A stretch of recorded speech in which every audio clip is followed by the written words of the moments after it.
और इस बीच आपको बता दें, डोनेस्क में रूस की आर्टिलरी का एक्शन नजर आया है। रूस के हमले में यूक्रेन के हथियार तबाह हो गए हैं। यूक्रेनी एयर डिफेंस कमांड पोस्ट को ध्वस्त कर दिया गया है। तस्वीर आपके सामने है, इसका वीडियो रूसी रक्षा मंत्रालय की ओर से जारी किया गया।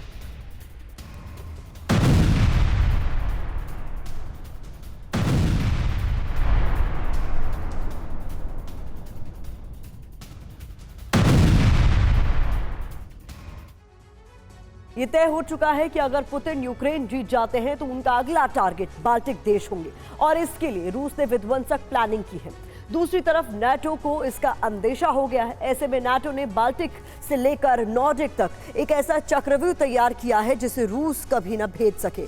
इसके अलावा यूक्रेन ने लेडी ब्रिगेड को अग्रिम मोर्चे पर लगाकर रूस को बैकफुट पर लाने की बड़ी तैयारी की है, जबकि तीनों बाल्टिक देशों की महिला प्राइम मिनिस्टर ने ऐलान कर दिया है कि नाटो के साथ मिलकर न सिर्फ पुतिन के मंसूबे को रौंदा जाएगा बल्कि ऐसा सबक सिखाया जाएगा जिससे रूस फिर कभी बाल्टिक की तरफ नजर ना उठा सके। यूरोप में हालात इतने विध्वंसक होने वाले हैं कि रूस कभी भी एटमी हमला कर सकता है।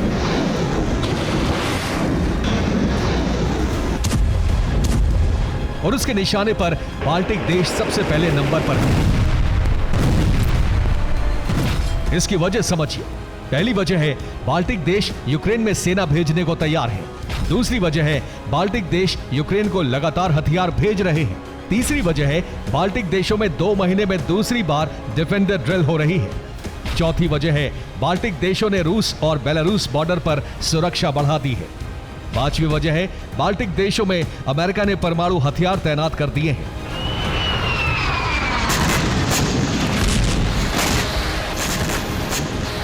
यानी लिथुआनिया, लातविया और एस्टोनिया हर विध्वंसक कदम के लिए तैयार है। फिर चाहे यूरोप में एटमी युद्ध ही क्यों ना शुरू हो जाए। वैसे भी तीनों देशों की शासन अध्यक्ष महिलाएं हैं जो लगातार पुतिन की नीति की सबसे बड़ी आलोचक रही हैं।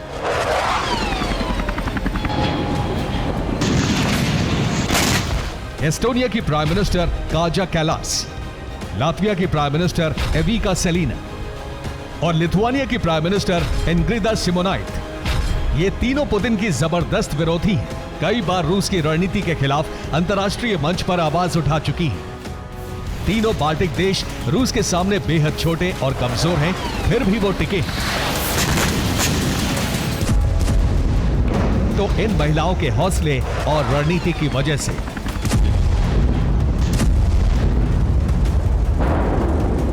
इसका असर यह हुआ कि नाटो ने आगे आकर बाल्टिक देशों में न सिर्फ परमाणु हथियारों की तैनाती कर दी बल्कि उनकी सरहद पर अतिरिक्त हथियार तैनात करके रूस बेलारूस से सुरक्षा तंत्र तैयार किया। तीनों बाल्टिक देशों की प्रधानमंत्री महिलाएं हैं जिन्होंने ऐलान कर दिया है कि किसी भी कीमत पर वो रूस से हार नहीं मानने वाली बल्कि हर पलटवार के लिए तैयार है।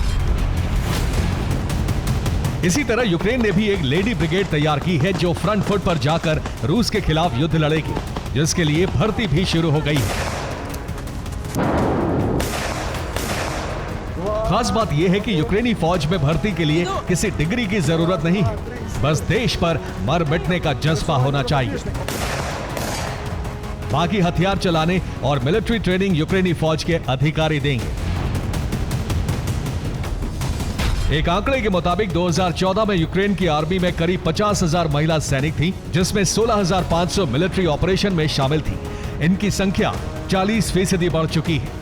यानी इस वक्त रूस से करीब 70,000 महिलाएं युद्ध लड़ रही हैं, जिसमें से करीब 20,000 महिलाएं अग्रिम मोर्चे पर तैनात हैं।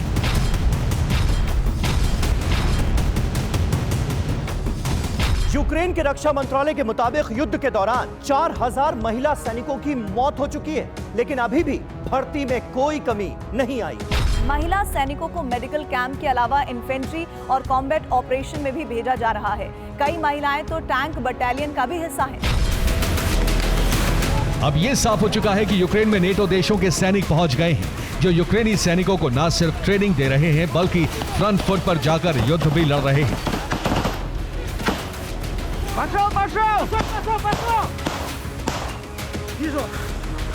सैनिक भेजने में बाल्टिक देश सबसे आगे हैं, इसीलिए वो रूस के टारगेट पर हैं। क्योंकि यूक्रेन को हथियार सप्लाई का रूट बाल्टिक देशों से होकर है। इसलिए रूस अगर यूक्रेन जीत जाता है तो अगला टारगेट बाल्टिक देश ही होंगे। लेकिन नेटो के होते हुए ये इतना आसान नहीं होगा।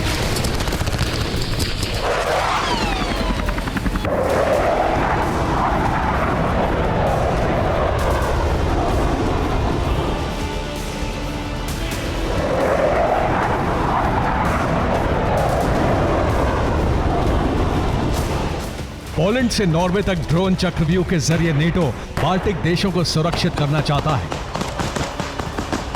इसके अलावा अमेरिका के न्यूक्लियर बॉम्बर B-52 भी लंदन में तैनात कर दिए गए हैं, जो रूस के एटमी बेस कैलिनिनग्राड को काउंटर कर सकते हैं।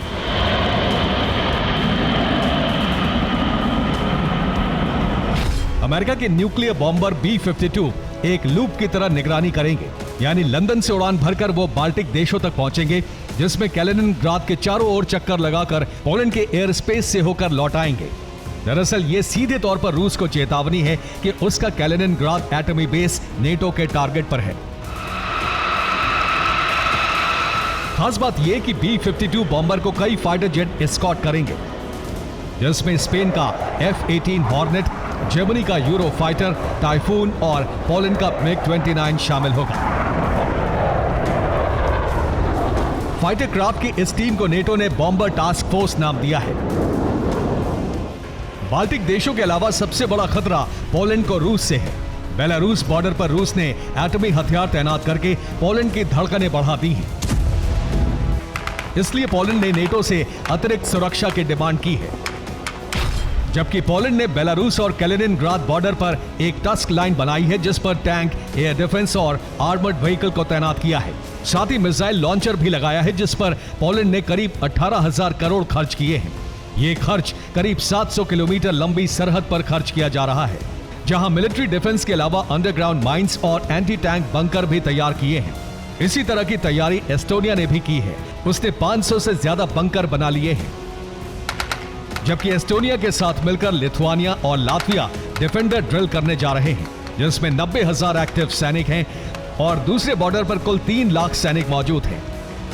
यानी नेटो फ्रंट फुट पर आकर न सिर्फ यूक्रेन के अलावा बाल्टिक और नॉर्डिक देशों की सुरक्षा में जुटा है, बल्कि रूस से बड़े युद्ध की तैयारी भी कर रहा है। अब सवाल उठ रहा है कि रूस कितना विध्वंसक पलटवार करता है, क्योंकि बाल्टिक देश यूक्रेन के बाद पुतिन के अगले टारगेट हैं। Bureau report, TV9 Bharatvarsh.